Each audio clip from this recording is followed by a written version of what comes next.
Estamos en el capítulo 3 del CCNA 4, conexiones punto a punto. En este tema vamos a hablar de las conexiones punto a punto, que también reciben el nombre de conexiones seriales, líneas arrendadas y líneas alquiladas. Antes de continuar, vamos a ver dónde nos encontramos dentro de este esquema general de opciones de acceso WAN. Si recordáis, para acceder a una red WAN teníamos opciones públicas y opciones privadas. Dentro de las opciones privadas teníamos líneas dedicadas y infraestructura de conmutación de bien circuitos o bien paquetes. En este caso estamos en la rama de líneas dedicadas, donde tenemos las líneas arrendadas y donde tenemos las opciones de acceso T1, E1, T3, E3. Dentro de estas líneas arrendadas nos vamos a encontrar con protocolos punto a punto como PPP y HDLC. Estos protocolos los podemos encontrar tanto en esta rama de aquí como en esta rama de aquí. Y la diferencia que hay entre ellos, vamos a verla ahora a continuación, es que, bueno, HDLC es un protocolo que viene por defecto configurado en los routers Cisco, y PPP sería la opción que tendríamos que utilizar en caso de que quisiéramos conectar a través de una línea punto a punto equipos que son de Cisco con equipos de otros fabricantes. PPP va a presentar ciertas ventajas, como por ejemplo autenticación, compresión, detección de errores, control de calidad de enlaces, agrupación lógica de varias conexiones seriales para hacer agregación de ancho de banda. Y bueno, vamos a ver en este tema cómo configuraríamos todo eso. Empezamos con la descripción general de la comunicación serie. Estas líneas seriales o líneas alquiladas las vamos a contratar a las compañías proveedoras de servicios, a los carriers, a las cuales les vamos a pagar por tener una conexión permanentemente activada y disponible entre dos sedes. Aquí tendríamos un ejemplo de este tipo de conexión. En este caso se ha conectado una oficina en Nueva York con una oficina en Londres a través de un proveedor de servicio. Tenemos en un extremo una línea T3 y en el otro extremo tenemos una línea E3. Aquí tenemos el elemento que se encarga de convertir las tramas que tenemos en la parte de la red para que sean compatibles con esta modalidad de transporte T3, y en este caso tenemos lo mismo también. Tenemos el CSU-DSU, que lo que hace va a ser coger el tráfico que se genera en la red local para que sea compatible con E3. A efectos prácticos, lo que tenemos es una conexión directa entre este punto de aquí y este punto de aquí. Ya hemos comentado que vamos a pagar en este caso en función del ancho de banda y en función de la distancia, y que son líneas bastante caras. Para empezar, diferencia entre transmisión bit a bit y transmisión byte a byte. En la transmisión bit a bit tenemos una transmisión secuencial de información a través utilizando un único cable, mientras que en byte a byte lo que tenemos son diferentes cables para los diferentes bits, de manera que enviamos información en paralelo. El problema que suele surgir en las comunicaciones paralelas es el que aparece aquí como mencionado como clock skew, que es lo que se llama sesgo de reloj. ¿Esto qué quiere decir? Pues que en función de cuál sea la distancia que tenemos aquí y en función de cómo sea la configuración de los cables que estamos utilizando, puede ocurrir que los diferentes bits que estamos queriendo transmitir tengan que recorrer distintas distancias, de manera que cuando llegan al extremo final no todos llegan al mismo tiempo, y depende del retardo que haya en la llegada de los diferentes bits podemos tener problemas a la hora de interpretar la información general. Esto se ve muy fácil, por ejemplo, en los cables de par trenzado, en los que los trenzados que tenemos son distintos de par a par, y eso hace que si el cable es largo se note diferencia entre la longitud real de un par y de otro. Esto es lo que se llama delay skew en las características de transmisión de cables de par trenzado. Otra de las técnicas que se utilizan en la transmisión en serie y que hay que conocer es la multiplexación por división en el tiempo, o TDM. Esta es una manera de compartir un único medio para poder enviar información de diferentes fuentes. Aquí tenemos varias fuentes y lo que estamos haciendo es asignar a cada una de esas fuentes un espacio de tiempo. Normalmente se les llama time slot o ranura de tiempo, de manera que en cada una de estas ranuras de tiempo envía información en una fuente diferente.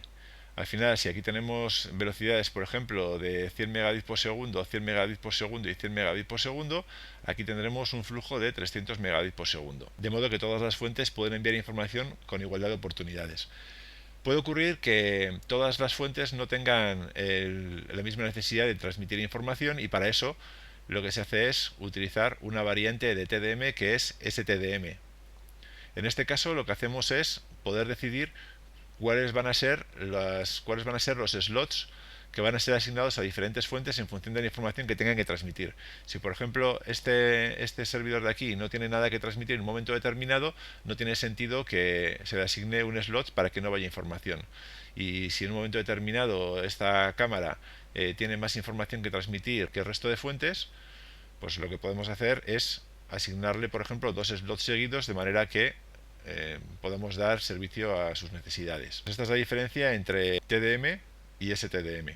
Evidentemente, en este caso de aquí nos interesa saber cuáles son las fuentes que están enviando información. En este caso de aquí es más sencillo porque está todo organizado de manera que van de manera secuencial recibiendo los slots en los que van a transmitir, y en este caso de aquí lo que haríamos sería utilizar el sistema de entrelazado de bits, con lo cual lo que hacemos es asignar a cada uno de los slots una pequeña dirección para saber a qué fuente de origen pertenecen. En estas comunicaciones de líneas seriales, líneas alquiladas, como hemos comentado antes, las velocidades que se utilizan son las denominadas T1, E1, T3, E3, etcétera, es decir, serían las T lo que sea y E lo que sea, en función de si se está en Estados Unidos o se está en Europa, y eso es lo que viene determinado por los estándares SONET en Estados Unidos y SDH en Europa.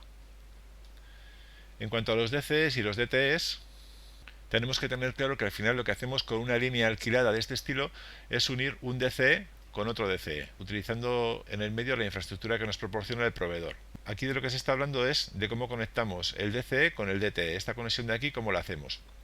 El DTE va a ser el último equipo que tenemos en la red local y que va a ser el que inyecta de alguna manera los datos en la línea alquilada, y el DCE hemos comentado ya que sería el que adapta esos datos que llegan al formato de trama y a las condiciones de transmisión que tenemos en la propia línea alquilada.